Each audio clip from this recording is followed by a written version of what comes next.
नमस्कार दोस्तों, स्वागत है आप सभी का अपने YouTube चैनल कमाल एनआईआर में।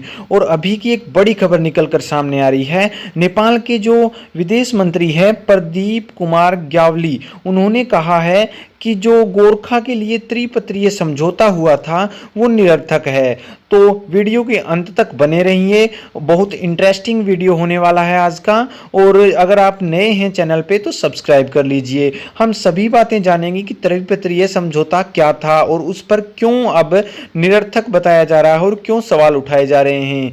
चलिए जानते हैं। सबसे पहले मैं बात करूंगा त्रिपत्रीय समझौते की।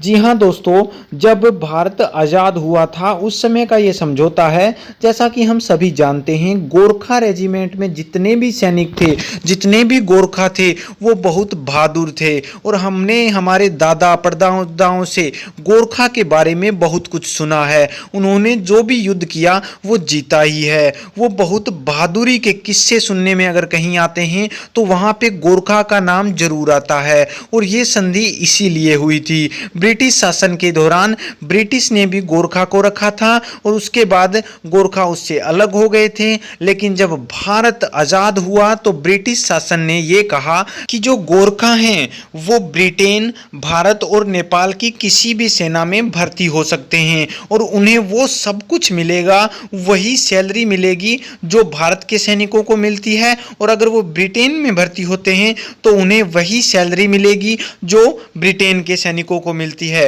और जो भी अन्य सुविधाएं दी जाएंगी वो वैसी ही मिलेंगी जैसी अन्य सैनिकों को मिलती हैं। तो अब जान लेते हैं कि ये आज ऐसा मसला क्यों हो गया कि जो ग्यावली हैं, जो विदेश मंत्री नेपाल के हैं, उन्होंने ऐसा क्यों कहा कि ये जो समझौता था वो निरर्थक है। उन्होंने ऐसा इसलिए कहा क्योंकि जो त्रिपत्रीय समझौता हुआ था 1947 में, उसमें ऐसा कहा गया था कि जो सैनिक गोरखा के हैं उन्हें वैसा ही वेतन मिलेगा जैसा कि अन्य सैनिकों को मिलता है, वैसा ही भत्ता मिलेगा और वैसी ही सुविधाएं पेंशन में दी जाएंगी। लेकिन जो रिटायरमेंट फौजी हैं गोरखा के, वो ये बात कह रहे हैं कि हमारे साथ भेदभाव किया जाता है। और ऐसा कभी भी नहीं हो सकता कि एक सैनिक झूठ बोले। अपना सैनिक कभी भी झूठ नहीं बोलता। मैं सैनिकों के लिए कुछ भी बुरा नहीं बोल सकता क्योंकि सैनिक अपने दिन रात खून पसीना एक करके बॉर्डर की रक्षा करता है। और उनके साथ आपने अगर भेदभाव किया है तो वो बहुत गंदी बात है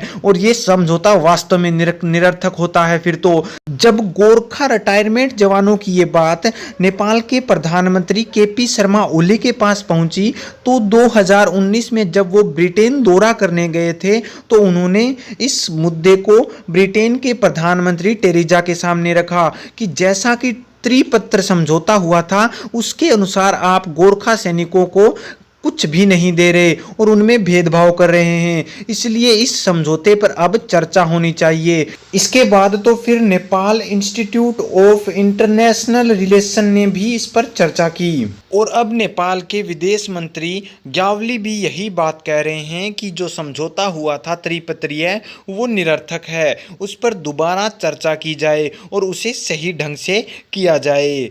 तो दोस्तों, आपकी राय क्या है कि ये त्रिपत्रीय समझौते पर चर्चा कितनी जल्दी होनी चाहिए? मुझे कमेंट सेक्शन में जरूर बताओ क्योंकि मुझे पता है कि सभी चाहते हैं त्रिपत्रीय समझौते पर चर्चा तो होनी ही चाहिए। चलिए तो अब चलते हैं। अगर वीडियो पसंद आई है तो लाइक कीजिए, शेयर कीजिए और चैनल को सब्सक्राइब करना बिल्कुल ना भूलें। तो मिलते हैं अगले अपडेट में।